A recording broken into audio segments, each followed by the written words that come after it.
에스더 9장 1절에서 10절에 있는 말씀, 역전되리라 제목입니다. 역전되리라.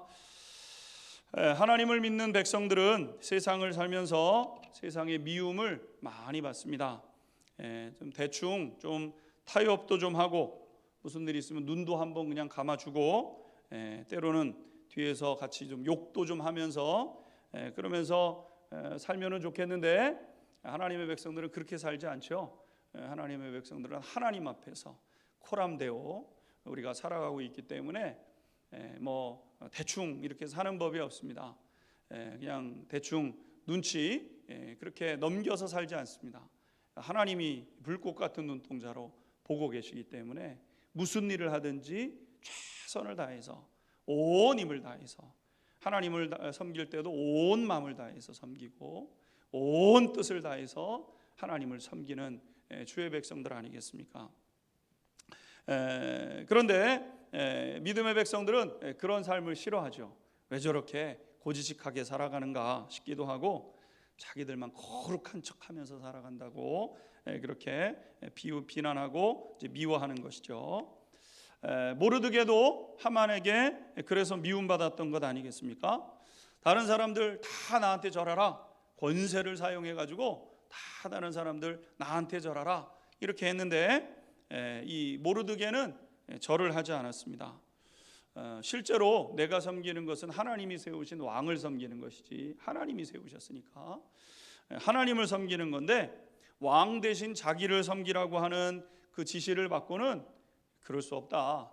어떻게 하나님 믿는 사람이 하나님만 섬기고 하나님의 질서와 하나님의 법칙 안에 있는 것이지, 그렇게 아주 교묘하게 이용을 해가지고 교묘하게 그렇게 다가오는 그것들을 뻔히 보면서 어떻게 그걸 섬길 수 있느냐, 신앙적 양심이 허락하지 않는다. 그래서 섬기지 않았던 것이죠. 모르드게는 처음에는 어려움을 겪습니다. 하지만 기적적으로 문제를 해결해 가게 되는데, 그래서 하만은 자신의 꾀로 인해서 멸망을 당하게 되지만 왕이 내린 조서는 계속해서 시행되게 되었고, 새로운 조서를 이제 쓸 수 있는 기회를 얻게 되어져서 이스라엘 백성들은 저항할 기회를 얻게 되었던 것이죠. 그러니까 하나님께서 믿음의 백성들이 위기를 당하게 될 때, 악한 원수의 그 괴계 속에서 하나님의 백성들이 억압을 당하고 괴로움을 당하고 고통을 당하지만, 또 하나님께서 그것을 풀어갈 수 있는 기회와 힘을 이제 허락해 주셨던 것이죠.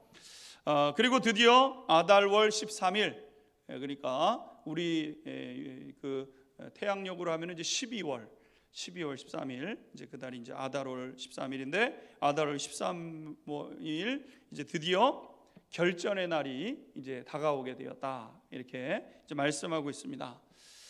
긴장되는 날이죠. 왜냐하면 세상에서 자기 욕심으로 가득 차서 이제 유대 백성들의 물건은 빼앗아도 이날은 불법이 되지 않잖아요. 그러니까 옆집에서 유대인이 장사를 해요. 아주 장사를 잘합니다. 돈이 많아요. 뭐 지금처럼 막 은행에 돈을 갖다 두는 것도 아니고 집에 어디다 잘 뒀을 텐데, 그날 그냥 쳐들어가서 다 갖다 부수고 빼앗아 와도 문제가 되지 않기로 한 그날 아니겠습니까? 그러니까 이제 주변에 있는 사람들이 이제 굉장히 이제 이 상황들을 이제 바라보고 공격하려고 이제 준비해오고 있었던 것 아니겠습니까?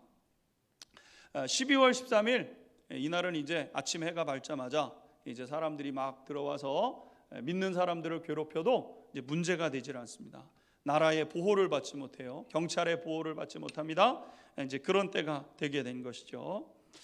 물론 그렇게 단순하게 재물만 보고 오는 사람들도 있지만, 또 다른 사람들도 있는데, 유대인을 증오하는 사람들, 하나님의 백성들을 아주 그냥 증오하는 사람들, 그런 사람들도 있는 거죠. 특별히 하만은 죽었지만 하만을 따르고 추정했던 사람들, 하만이 어떤 그런 그 자기의 욕심과 그 욕망으로 꽉 채워져서 그것을 향하여 막 달려갈 때 그를 지지하고 그 뒤에서 같이 했던 그 사람들이 하만을 잃어버렸잖아요. 이 모든 것들이 유대인들 때문 아니겠습니까? 그래서 이번에 보복하겠다, 정치적 보복이죠. 보복을 하겠다 이러고 이제 빼려고 있는 사람들이 이제 복수의 칼날을 가지고 있으면서 공격을 준비하게 됩니다. 12월 13일만 돼봐라. 12월 13일만 돼봐라. 자객을 준비하고 그 다음에 날카로운 칼을 갈고 쳐들어가 가지고 다 진멸시키고 이번에 유대인들에게 그냥 한번 제대로 본때를 보여줘야 되겠다. 이렇게 이제 생각하게 된 것이죠. 자, 이로 인해서 하나님의 백성들은 공격을 받을 수밖에 없는 그러한 이제 상황이 되게 된 것이죠. 12월 13일 공격받는 이제 그날이 되게 된 것입니다. 우리가 오늘 먼저 다시 한번 기억해야 될 것은 하나님의 백성들은 세상에 미움을 받게 되어 있다라는 겁니다. 오늘 1절에서부터 3절 말씀 읽고 하나님 말씀 공부해 가도록 하겠습니다. 우리 9장 1절에서 3절 한번 읽겠습니다. 시작. 아달월 곧 12째 달 13일은 왕의 호명을 시행하게 된 날이라. 유다인의 대적들이 그들을 제거하기를 바랐더니 유다인이 도리어 자기들을 미워하는 자들을 제거하게 된 그날에 유다인들이 아하수에로 왕의 각 지방 각 읍에 모여 자기들을 해하고자 한지를 죽이려고 하니 모든 민족이 그들을 두려워하여 능히 막을 자가 없고 각 지방 모든 지방관과 대신들과 총족들과 왕의 사물을 보는 자들이 모르되기를 두려워하므로 다 유다인을 도우니. 아멘. 자, 1절 하반절 보게 되면 유대인이 도리어 자기들을 미워하는 자들을 제거하게 된 그날에 이렇게 이제 말씀하고 있습니다. 우리가 신앙생활을 아무리 잘 감당해도 믿음의 백성들은 세상의 미움을 받게 되는 때가 있습니다. 세상의 DNA는 뭐냐면 미움이죠. 미움. 그러니까 세상 사람들의 깊은 DNA 속에 깊은 그 안에 잠재되어 있는 나도 알지 못하게 이렇게 뛰쳐나오는 것이 뭐냐면은 미움이죠. 가인이 아벨을 미워해서 쳐 죽이지 않습니까? 미움이에요. 모든 동기가 미움에서부터 나옵니다. 그냥 이 DNA가 있게 되는 거죠. 그래서 세상 사람들은 이 미움으로 모든 동기를 삼고 미움을 가지고 이제 살아가게 되는데 남이 잘 되는 걸 못 보는 거예요. 사촌이 땅을 사면 어떻게 돼요? 왜 배가 아플까요? 사촌이 땅을 샀는데 좋은 일이 있으면 좋은 일이 있겠지. 왜 사촌이 딴 사람도 아니고 사촌이 땅을 샀는데 왜 배가 아파요? 친구가 잘 됐어요. 감사합니까? 축복합니까? 아니면은 헐뜯고 비난합니까? 왜 비난을 해요? 도와주면 그 사람이 도와주겠지. 아는 사람인데 무슨 일이 있어도 도움을 받으면 가까이 아는 사람이 도와주겠지. 근데 마음에 뭐가 들어요? 미움이 든다는 거예요. 배가 아프다는 거예요. 왜 저 사람이 저렇게 잘 되나? 특별히 가까이 있는 사람이 잘 되면 견디지 못하는 것이 사람의 마음이라는 것 아니겠습니까? 그게 우리 인간 본성의 DNA라는 것이죠. 그런데 하나님 앞에서 정직하게 바르게 살아가려고 하는 하나님의 백성들을 보면 더 밉고 더 싫어지는 거예요. 그래서 믿음의 백성들은 세상에 이렇게 그 미움을 받게 돼 있는 것이죠. 예수님께서도 우리가 세상에서 미움을 당할 것이라고 이미 분명하게 말씀을 해놓으셨어요. 요한복음 15장 28절과 29절 말씀 한번 또 읽도록 하겠습니다. 요한복음 15장 28절 29절입니다. 시작. 세상이 너희를 미워하면 너희보다 먼저 나를 미워한 줄을 알라. 너희가 세상에 속하였으면 세상이 자기의 것을 사랑할 것이나 너희는 세상에 속한 자가 아니요 도리어 내가 너희를 세상에서 택하였기 때문에 세상이 너희를 미워하느니라. 아멘. 세상이 너희를 미워하면 너희보다 먼저 나를 미워한 줄 알라. 예수님 미움 당하셨죠. 예수님 한 번도 누구 해코지 한 적 없었는데도 예수님 미워했고 유대인들은 예수님 얼마나 미워했는지 그리고 십자가에 못 박아 죽이도록 그렇게 예수님 미워한 것 아니겠습니까? 너희가 세상에 속하였으면 세상이 자기 것을 사랑할 것이나 우리가 세상의 식대로 살아가면 미움받지 않습니다. 남 욕하면 같이 욕하고 뭐 있으면 같이 그렇게 하고 뭐 이러면 세상에 욕을 먹지 않아요. 그러나 세상에 속하지 않고 예수님께서 우리를 택하셔서 예수님이 걸어가셨던 그 길로 걸어가라고 하시기 때문에 믿음의 백성들은 미움을 받게 되어 있습니다. 사람들은 그리스도인들이 잘못하기만 기다리고 있다가 어떤 일이 있으면 그거 보라고 내가 그럴 줄 알았다고 그러면서 흠잡고 비난하고 계속해서 그렇게 하지 않습니까? 교회도 보게 되면 교회에서 얼마나 많은 선한 일을 하는 일들이 많이 있는데 다 그런 일들은 다 그냥 얘기하지 않아요. 뭐 하나 잘못하기만 해봐라. 우리 교회가 조금만 좀 시끄럽게 우리가 기도하고 그러면 주변에 있는 사람들이 에이 근데 그럴 줄 알았다 이러면 가지고 와가지고 막 하고 그러지 않습니까?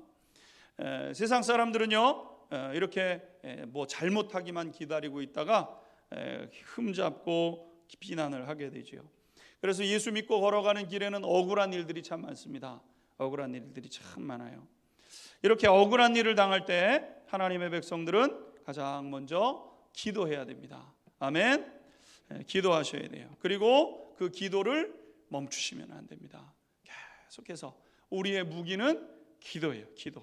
하나님의 백성의 가장 강력한 무기는 기도입니다. 기도. 하늘의 하나님 앞에 호소하고 하늘의 하나님께 부르짖고 하늘의 하나님께 나아가서 그 하늘의 하나님을 바라보는 그런 백성들이 되셔야 돼요.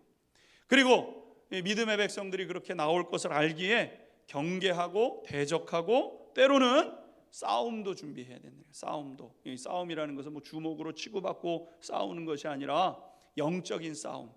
그들은 우리를 미워할지 모르지만 우리는 같이 미워하지 않기로 결정하고 우리가 행해야 될 그 선한 일을 묵묵히 감당하기로 다짐하면서 이 선한 싸움을 준비해야 된다는 거죠. 믿음의 백성들이 싸움을 준비해야 된다고 하면 이상히 여기는 분들이 있습니다. 하나님은 사랑이신데 조건 없이 사랑으로 감싸주어야 하지 않느냐 이렇게 되묻는 분들도 있습니다. 세상 사람들이 집요하게 공격을 해와도 용서해주고 그냥 받아주어야 한다 이렇게 생각하는 분들이 있죠. 그러나 여러분 우리는 율법주의를 경계해야 되는 것처럼 온정주의도 경계해야 된다는 겁니다. 온정주의.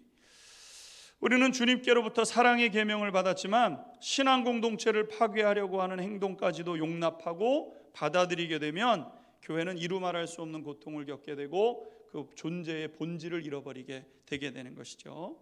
그래서 율법주의 그냥 문자에 꽉 잡혀가지고 문자 그대로 여러분 그렇게 살아가면 안 돼요. 율법 이면에 하나님께서 말씀하신 그 율법의 그 동기 하나님의 그 마음 그것을 헤아리면서 우리가 하나님의 말씀을 가지고 살아가야 되는 것이고 그래서 율법주의 문자에 딱 막히게 되면은요 교회는 경직하게 되고 신앙은 꽉 막히게 되고 성장하지 못해요. 껍질 외부의 껍질로 꽉 사로잡혀서 더 성장하고 더 넓어지고 더 풍성한 삶을 살아가야 되는데요 그 율법에 꽉 잡히게 되면은 그게 안 돼요. 정죄하게 되고 손가락질하게 되고 이렇게 우리의 신앙이 괴로움을 겪게 되는 것이죠. 마찬가지로 온정주의 경계해야 된다는 겁니다. 세상에는 무지해서 오해해서 그리스도인들을 미움으로 대하는 사람들도 있지만 더 나아가서 악의를 품고 교회를 무너뜨리려고 마음을 먹고 있는 사람들도 있는 거예요. 그래서 대표적으로 공산주의 아니에요. 공산당은요 교회를 어떻게 해서든 무너뜨리려고 합니다. 하는 척하지만 결코 그렇게 하지 않아요. 중국의 친구 같이 공부했던 동기가 선교사로 있는데요. 중국의 정책은 뭡니까? 청소년, 성인 이하의 아이들에게는요 종교 교육을 하게 하지 못해요. 그래서 애들이 성인이 될 때까지는요 교회에 발을 붙이지 못하게 교회를 인정하는 것 같고 뭐 이렇게 하지만 외부 다른 나라들에게 우리가 다 그 인정한다 삼자교회 있지 않냐 막 이렇게 형식적으로 할지는 모르지만은요 교회의 존재를 인정하지 않는 것이죠. 세상에 보게 되면은요 교회를 미워하고 증오하고 악의를 가지고 있는 사람들이 너무나도 많습니다. 전자의 사람들은 오해를 풀고 이해를 시키면 되지만 후자의 사람들은 이미 미워하기로 결정을 했어요. 세상의 교회를 미워하기로 결정하고 있는 사람들이 있는 거죠. 그 사람들은요 결코 생각을 바꾸지 않습니다. 교회에 대한 공격을 멈추지 않아요. 교회에 대한 계속적인 시도를 계속해 나가는 것 아니겠습니까? 이 두 종류의 사람을 구별해내지 못하면은 교회는 어려움을 당하게 되죠. 전자의 사람들이야 이해시키고 설득시키고 우리의 진정성을 나타내면서 그래도 화해의 제스처를 내밀 수 있지만 후자의 사람들은 교회를 미워하기로 결정하고 있는 사람들. 뭘 해도 그 사람들은 교회에 대해서 좋은 감정을 갖지 않습니다. 교회는 없어져야 되는 존재라고 인식을 하고 있기 때문에 교회를 박해하고 어려움 가운데로 이끌어가는 것이죠. 이걸 구별해내지 못하고 온정주의에 빠져 있다 보면은요, 교회 공동체는 허물어지기 마련인 것이죠. 1차 세계대전 후에 독일이 패전국이 되고 피폐해지게 됩니다. 그때 나타났던 사람이 그 유명한 아돌프 히틀러 아니겠습니까? 이 아돌프 히틀러는 이제 사람들이 피폐해진 삶을 보면서 민족주의를 이제 내세우게 됩니다. 민족주의. 우리 독일이라는 이 민족이 강대한 민족이 되어야 되지 않느냐, 이렇게 이제 이야기를 합니다. 1차 세계대전의 잘못이 독일에게 있는 건 맞지만 우리 민족, 우리 사회, 우리 조국 지금 피해를 입고 있고 다시 일어서야 되고 어떤 방법을 동원해서라도 재건되어져야 된다, 이렇게 하면서 사람들을 막 선동하기 시작하죠. 이 독일 사람들이 어려운 시국이니까 히틀러가 우리 민족, 우리 동포, 우리 사회, 우리 조국 이렇게 얘기를 하니까 거기에 사람들의 마음이 모여지기 시작합니다. 그래서 아돌프 히틀러의 말에 이제 환호하게 되지 않습니까? 수많은 유대인들을 강제 수용소로 끌려가고 그 후 폴란드 사람들까지도 유태인이라고 해서 학살을 하고, 더 나아가서는 집 없이 떠돌아다니던 집시들이나 장애인들은 방해가 된다고 그들을 학살하기도 하고 이러는 일들이 있었던 거죠. 그런데 안타깝게도 독일 교회도 그거에 환호했다는 거예요. 지지해 주었다는 거예요. 아돌프 히틀러를 그의 그 얘기들을 신학적으로 정당화시켜 줬어요. 왜 그랬을까요? 온정주의에 빠졌기 때문이죠. 독일 교회가 자국민에 대한 온정주의에 빠져서 그걸 구별해내지 못했던 거예요. 교회를 정치적으로 이용하는데 정치적으로 이용하는 그 이용을 깨닫지 못했던 거예요. 결국은 하나님의 뜻을 거역하게 되었고, 온정주의에 빠져서 싸움을 싫어하고 깨어있지 못해 싸워야 될 대상을 구별하지 못하고 결국 하나님의 종이 아니라 권력의 시녀로 자리매김을 하게 되었던 것 아니겠습니까? 이게 독일 교회의 아픈 역사예요. 사실 이것은 한국 교회에도 있었습니다. 일제 치하에 그런 모습들을 그냥 찬양하고 그냥 찬미하고 일본의 그런 그 군국주의를 지지해주고, 이 아픈 역사죠. 그런데 우리 성결교회는 그러지 않았어요. 교단이 다 문을 닫고 해산이 되는 그런 상황 속에서도요, 성결교회는 그거 감수하면서 동조하지 않았어요. 우리 성결교단이 굉장히 자긍심이 있는 교단입니다. 외국에서부터 장로교, 감리교회가 선교사들을 막 파송하고 많은 비용을 들여가지고 교회를 세워가고 이러는 과정 속에서 어떤 주된 그런 그 교단으로 있을지는 모르지만 믿음을 지키고 거룩한 싸움을 싸워갔던 그런 그 교단이 바로 우리 성결교회죠. 온정주의에 빠지지 않습니다. 그냥 하나님 앞에서 우리가 지켜야 될 것을 지키고 이루어갔던 것이죠. 우리는 세상에서 미움받는다는 사실을 분명히 하고 이 세상의 악한 것들과 싸워 이기고 승리하는 저와 우리 성도님들이 다 되어야 될 줄로 믿습니다.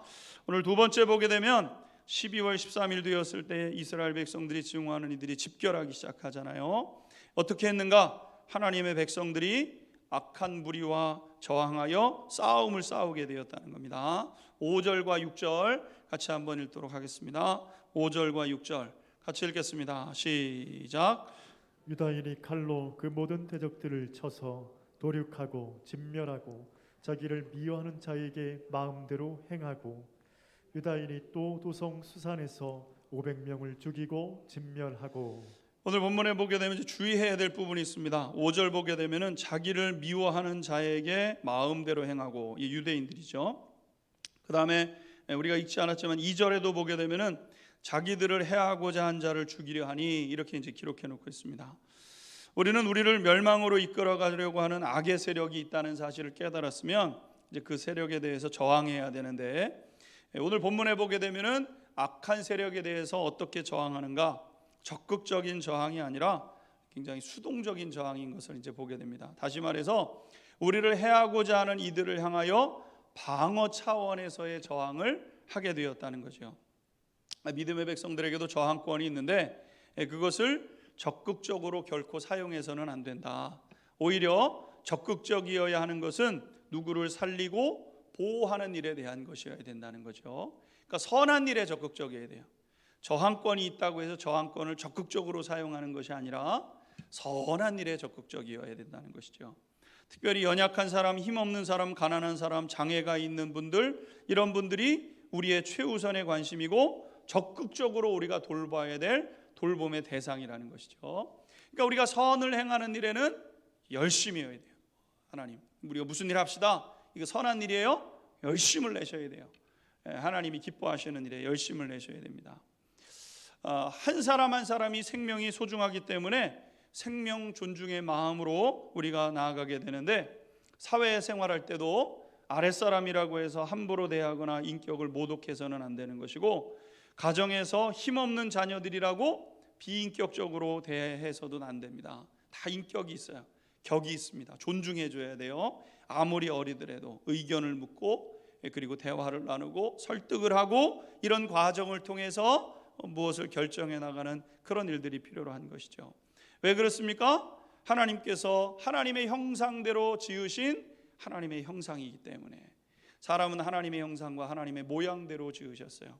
그래서 그들을 향한 적극적인 선을 행해야 되고, 이에 비해서 방어는 제한적이어야 된다는 거예요. 그래서 우리가 읽었던 것처럼 자기를 미워하는 자에게 자기를 보호하기 위해서 그들과 싸웠다는 거예요. 나를 보호하기 위해서. 그러니까 유다인들도 이제 공격할 수 있는 권한이 생기지 않았습니까? 막 오면은 막 저항하고 싸우고 막 그랬지만, 나를 보호하는 차원에서 그렇게 하게 되었던 거죠. 그래서 오늘 본문에 보게 되면은 유다인들이 하만의 열 아들을 죽였지만 그들의 재산에는 손을 대지 않았다, 이렇게 말씀하고 있습니다. 10절 말씀도 같이 한번 읽도록 하겠습니다. 10절입니다. 함께 읽겠습니다. 시작. 곧 함무다다의 손자요 유다인의 대적 하만의 열 아들을 죽였으나 그들의 재산에는 손을 대지 아니하였더라. 아멘. 유다인들의 저항권이 있어요. 저항했어요. 그래서 하만의 그 열 아들이 얼마나 이를 갈았겠어요. 아버지를 죽인 원수인데. 그러니까 그들 편에서는 아버지를 죽인 원수라고 이 하나님의 백성들을 이번에 진멸시키겠다, 재산을 다 동원하고 뭐 모든 것들을 다 해가지고 아버지를 죽인 원수 내가 죽이겠다, 이러고 저항하면서 오지 않았습니까? 이스라엘 백성들이, 유다인들이 다 그 사람들과 저항해서 싸워서 그들을 무찔렀지만 그들이 가지고 있었던 재산에는 손도 대지 않았다는 거예요. 그것에 관심을 갖지 않았다는 거죠. 우리의 관심은 재산이나 명예에 있지 않고 오직 공동체 보호에 있다. 공동체, 하나님이 피로 값주고 세우신 교회를 귀한 것으로 생각하고 그것을 온 힘을 다해서 지켜내고 전심으로 하나님의 백성들을 보호하면서 믿음의 선한 싸움을 싸워가는 거예요. 그리스도인들은 이런 악에 대해서 강하고 담대하게 저항해야 되는 것이죠. 오늘 유대인들은 하나가 되어서 악한 세력들과 싸움을 벌이게 되었습니다. 우리가 이제껏 살펴봤던 것처럼 이 싸움은 굉장히 불리한 싸움으로 시작했어요. 하만이라는 2인자가 유다인들을 죽이려고 모략을 짜가지고 왕의 승인을 받고 모든 사람들에게, 모든 지역에 127개 되는 그 나라에 다 그 문서를 보내가지고 유다인들을 하여튼 아니까, 옆에 있는 사람들이 제일 잘 아니까 내 손에 피 안 묻히고 유다인들을 멸망시킬 수 있는 계략을 짜낸 것 아니겠습니까? 그런데 이렇게 불리한 상황들이 어떻게 됐습니까? 상황이 역전되고 하나님의 백성들을 멸망시키려고 했던 세력들이 다 낱낱이 드러나서 결국에 가서는 그들이 진멸을 당하는 일들이 생겨나게 되었다는 거예요.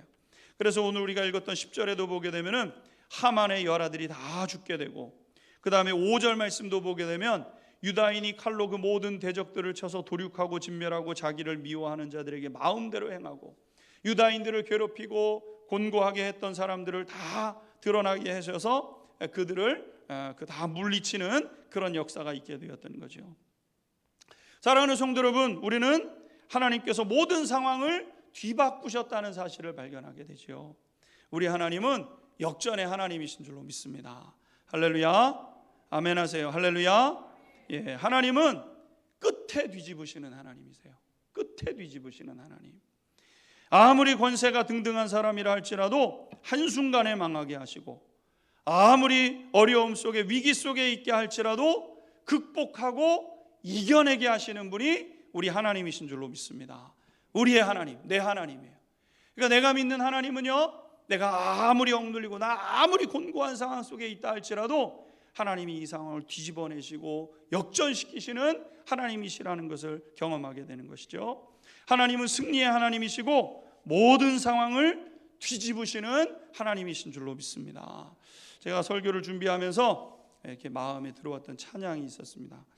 이제 역전되리라, 이 찬양이었는데 제가 이 찬양을 한번 불러보고 싶었는데 좀 어렵기도 하고 그래가지고 이렇게 영상으로 준비했어요. 이 시와 그림이라는 이 CCM 팀에서 불렀던 이 찬양인데 우리 같이 한번 같이 들어보려고 그러는데요. 내용은 이렇습니다. 기도를 멈추지 마라. 눈앞의 상황이 마음을 눌러도 원망치 마라. 너의 입을 지켜라. 저들이 너의 입을 보고 있다. 세상 사람들이 어떻게 하더라도 우리의 입을 지켜가면서 거룩한 말들을 고백하면서 싸워갈 때 하나님의 역전의 하나님을 주시는 그 은혜라는 거죠. 우리가 그래서 같이 한번 제가 불러드리면 좋은데 제 실력이 조금 부족한 상황에서 한번 같이 한번 영상으로 같이 한번 나누도록 하겠습니다.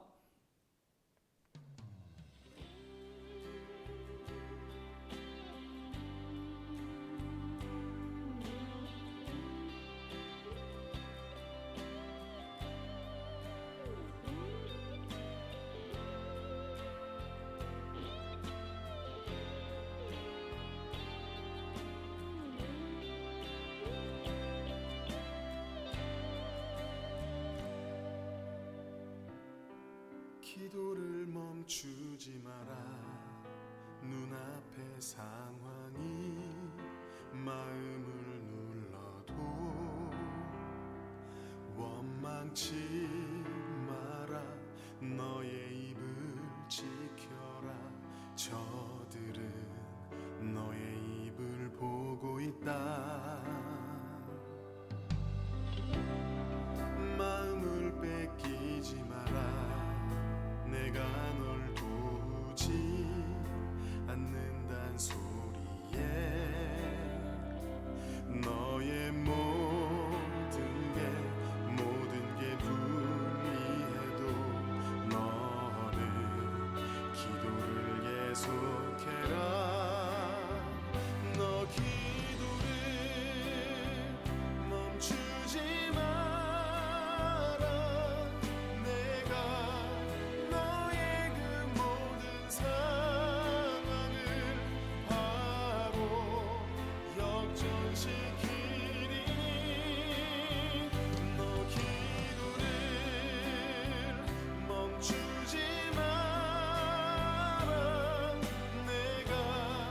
잠시도 쉬지 않고 모든 걸 지켜보고 있으니 바로 역전되리라.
역전되리라 이제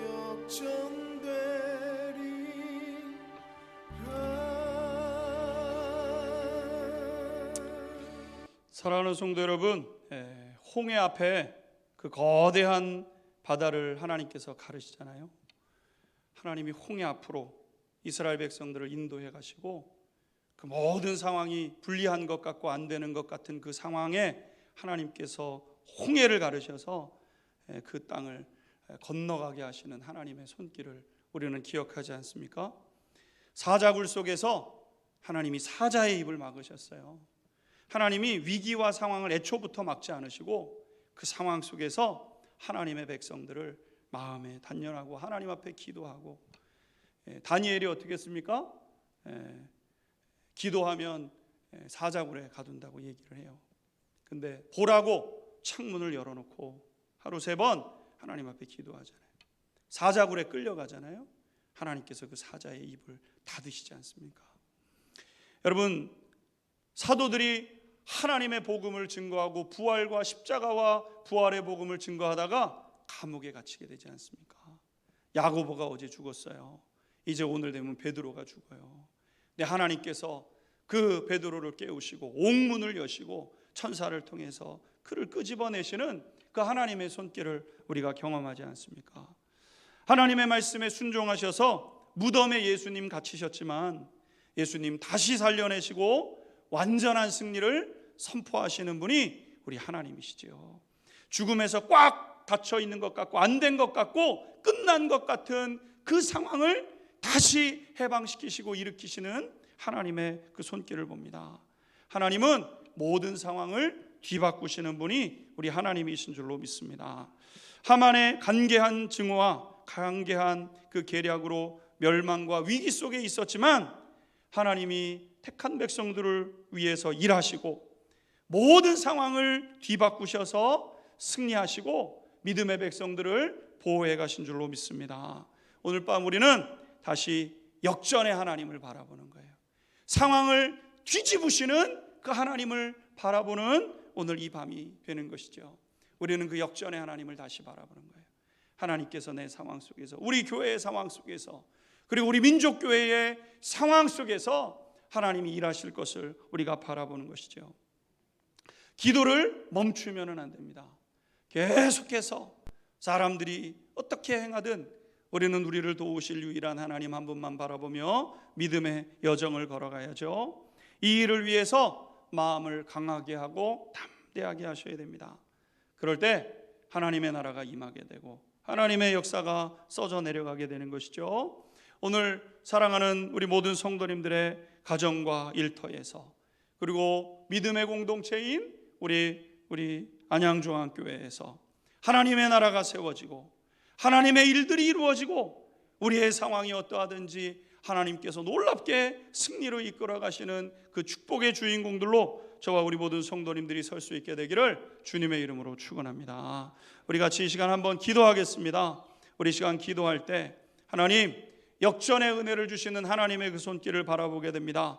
하나님, 하만의 간계한 그 계약들을 다 물리치시고 승리하신 하나님께서 오늘 이 밤에 하나님께서 역사하시고 하나님의 은혜와 긍휼함들을 더하여 주셔서 하나님의 선하신 은혜와 손길을 물붓듯 부어주시고 하나님의 거룩하신 은혜와 능력 가운데 담대히 서는 복된 시간으로 인도해달라고, 교회를 위해서 우리의 삶을 주님의 손에 올려드리면서 내 나라 내 민족교회를 주님의 손에 의탁하면서 악하고 더러운 원수 마귀들의 공격으로부터 우리 교회를 지키시고 보호해달라고 우리 시간 다같이 주여 3번 부르시고 함께한 목소리로 기도 올리겠습니다. 주여 주여 주여. 아버지 하나님, 오늘도 하나님의 은혜와 긍휼함들을 바라보며 주님 앞에 아버지 하나님 믿음으로 섭니다. 하나님, 주님께서 역사하시고 역전시키시는 하나님의 그 은혜와 손길들을 기대합니다. 아버지 하나님, 우리가 온종주의에 빠져 있어 아버지 하나님 저항하지 않고 악의 세력에 대해서 아버지 하나님 인정하고 아버지 하나님 굴복하고 있지는 않은지요. 오늘도 이 시대의 교회를 무너뜨리고 넘어뜨리려고 하는 악의 아버지 하나님 시도에 의해 아버지 하나님 우리가 굴복하고 아버지 하나님 게으름과 나태함으로 아버지 하나님 그것에 주저앉음으로 아버지 하나님 우리 모두가 서 있지는 않은지 아버지 하나님 오늘 이 밤도 아버지 하나님 되돌아봅니다. 성령께서 오늘 이 밤에 우리 각 사람 가운데 역사하시고 은혜 주셔서 하나님 주시는 은혜와 소망으로 서가도록 하나님 은혜를 더하여 주시옵소서. 아버지 하나님 우리 안양중앙교회에 역전의 은혜를 더하여 주시옵소서. 이제껏 주셨던 그 승리를 빼앗기지 않게 하여 주시옵시고 하나님이 약속하신 그 은혜의 삶을 향하여 아버지 하나님 소망함으로 나가는 은혜 있게 하여 주시옵소서. 이 일을 위해서 헌신하고 믿음을 가진 사람들이 일어설 수 있도록 하나님 은혜를 더하여 주시옵소서. 에스더와 모르드게와 같은 하나님의 사람들이 일어서도록 하나님 은혜를 더하여 주시옵소서. 불붙는 마음으로 하나님을 섬기며 하나님을 의지하고 하나님을 바라며 주님을 소망함으로 주님 앞에 나아가도록 우리 아버지 하나님 역사하여 주시옵소서. 오늘 이 밤에